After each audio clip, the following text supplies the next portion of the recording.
ప్రియమైన వారలారా, యేసుక్రీస్తు మీ మీద చాలా ప్రేమ, అక్కర కలిగిన దేవుడు. మీరు ఆశీర్వాదంగా జీవించుటకు ఏం చెయ్యాలి అన్న ఆలోచనలన్నీ ఇచ్చి నడిపించుచున్నారు.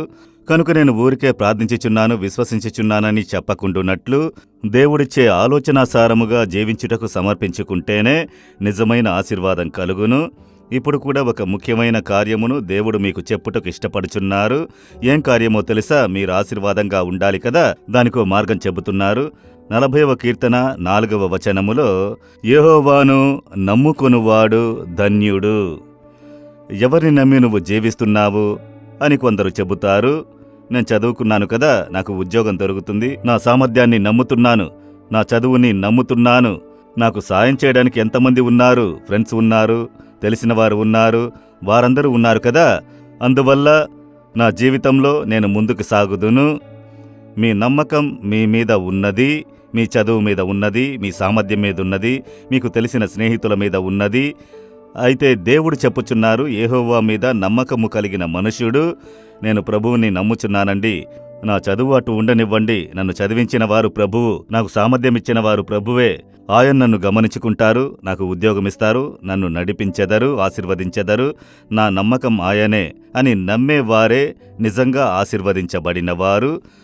ఒకసారి ఒక తల్లిగారు చెప్పారు, అయ్యా, నేను వచ్చి 300 రూపాయలు నేను అప్పు తీసుకున్నాను, పక్కింట్లో అప్పు తీసుకుని చెన్నైలో పిల్లలు ఉన్నారని ట్రావెల్ చేసి వచ్చాను.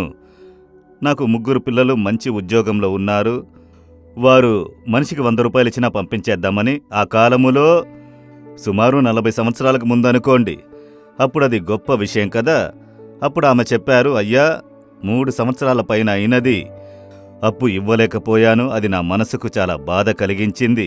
ఆమె చాలా మంచి విశ్వాసి, ప్రార్థించువారు, అభిషేకం పొందుకున్నవారు, దుఃఖంతో చెప్తున్నారు.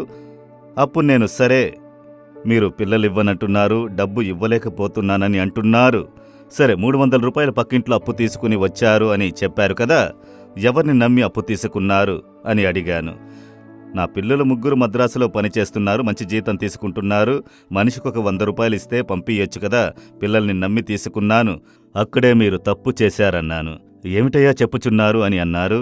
అవును, మీరు ప్రభువుని నమ్మలేదు, ప్రభువు నాకు సహాయం చేయుదురు, నేను తిరిగి ఆ డబ్బు ఇచ్చేదను, దేవుడు నాకు తోడుగా ఉన్నారని చెప్పకుండా నా పిల్లలు పనిచేయుచున్నారు, నా పిల్లలు సంపాదిస్తున్నారు, వారు నాకు ఇచ్చేదరని వారి మీదనే కదా నమ్మకం కలిగి ఉన్నారు. ఓ, అది తప్పే. అయితే పిల్లల్ని నమ్మకూడదా అని అంటే, ప్రభువే నా నమ్మకం, నా పిల్లల్ని ఆశీర్వదించువారు ప్రభువే. నేను ఆయన్ని నమ్ముచున్నందున నా పిల్లల ద్వారా ఆయన నాకు అద్భుతం చెయ్యవచ్చు. పిల్లలు లేకుండా కూడా అద్భుతం చేయుదురు, ఆయనకు సాధ్యము. నాకు నమ్మకం ఆయన మీదే అని ఆయన్ని ఆనుకొనుటకు అలవాటు చేసుకోవాలి.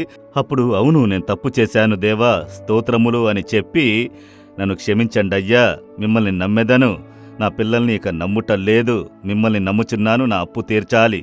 ఒకే మాసములో ఆ డబ్బు దొరికి పంపించారు. ఆమె చెప్పింది, అయ్యా, అప్పు తీర్చాను, చాలా సంతోషంగా ఉందయ్యా అని చెప్పారు. ఎలా అని అడిగాను. నా పిల్లలు కాదు, వేరొక మార్గం తెరిచి ప్రభువు నా అవసరమును తీర్చినారు. అదే ప్రభువు. మీరు ఒకటి ఎదురు చూస్తూ నమ్మకం ఉంచుతారు. ఎందుకంటే మీ పిల్లల్ని నమ్మి జీవించుచున్నందున వయసైన కాలంలో పిల్లలు మర్చిపోయారు, చేయి విడిచిపెట్టారు అని మనోవేదన, దుఃఖము. మీరేం చెప్పాలి? ప్రభువు నిన్ను నాకిచ్చారు, నిన్ను చదివించి పెద్దవానిగా చేశాను, నువ్వు బావుండు, నన్ను ప్రభువు చూసుకుంటారు, ఆయనే నా నమ్మకమని చెప్పి చూడండి. పిల్లల మనసులో మార్పుని కలుగజేసి వారు మీకు సహాయము చేసి అద్భుతము ప్రభువు చేయుదురు. మీరు దాన్ని విడిచిపెట్టి, నా పిల్లల్ని నేనే కదా చదివించితిని, ఇక వాడే కదా నన్ను చూసుకోవాలి, వాని మీద నమ్మకముంచినందున వాని హృదయం కఠినమైపోతుంది. కనుక మనము ఏం చెప్పాలి? నా నమ్మకము ప్రభువే, నేను ఆయన్ని మాత్రమే నమ్మియున్నాను, ఆయన నన్ను పోషించెదరు, వస్త్రం ధరింపజేసెదరు, నడిపించెదరు, ఆఖరి వరకు కాపాడెదరు అని స్థిరంగా చెప్పి చూడండి. మీరు ధన్యులు, ఆశీర్వదించబడిన వారుగా ఉందురు. సరేనా? చెప్తారా దేవుని చూసి, దేవా, నన్ను క్షమించండి, నేను వచ్చి తప్పైన స్థలంలో నమ్మకముంచాను, నా సొంత బలము, సొంత జ్ఞానము, సొంత సామర్థ్యము, నాకున్న అవకాశాలు, వసతులు, స్నేహితులు, వీరందరినీ నమ్మినాను దేవా, నన్ను క్షమించండి. ఈ దినం మొదలుకొని మీరు మాత్రమే నా నమ్మకము, మిమ్ములను నేను నమ్మి నా జీవితము నడిపించెదను. మీరు నా నమ్మకంగా ఉన్నారు, మీ మీదే నా నమ్మకమును ఉంచెదను. మీరు నన్ను జాగ్రత్తగా గమనించెదరు, చూసుకుంటారు, నా అవసరాలు సంధించెదరు. నేను విశ్వసిస్తున్నాను. ఇప్పటి నుండి ప్రభువే నా నమ్మకమని జీవించుటకు సమర్పించుకుంటున్నాను. యేసు నామములో amen, amen. Jesus redeems Telugu YouTube ఛానల్ను సబ్స్క్రైబ్ చేయండి.